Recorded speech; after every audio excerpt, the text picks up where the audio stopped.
What is Qigong? Qigong literally means, when you translate it, energy exercises. Qi means energy, and Gong means work or exercise. Now, the term Qigong is a fairly recent term, only showing up very modern in the history of China and the history of the energy exercises from China.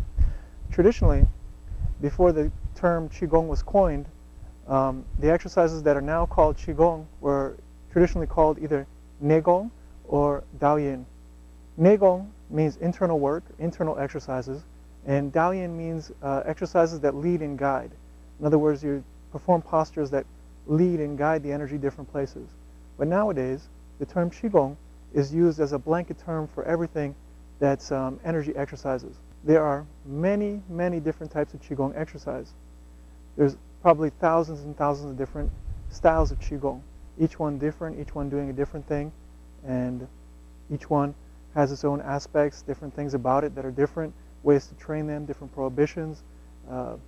Basically, everything is different. So when you say Qigong, you can't really say Qigong. Qigong is like a term like transportation.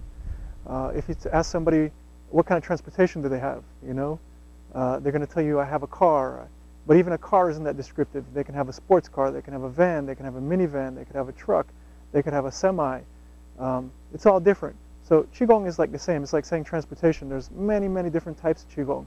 And each style is specific, each style is different, has its own goal, its own purpose to practice it, its own unique thing about it. Not all Qigong is for the same purpose.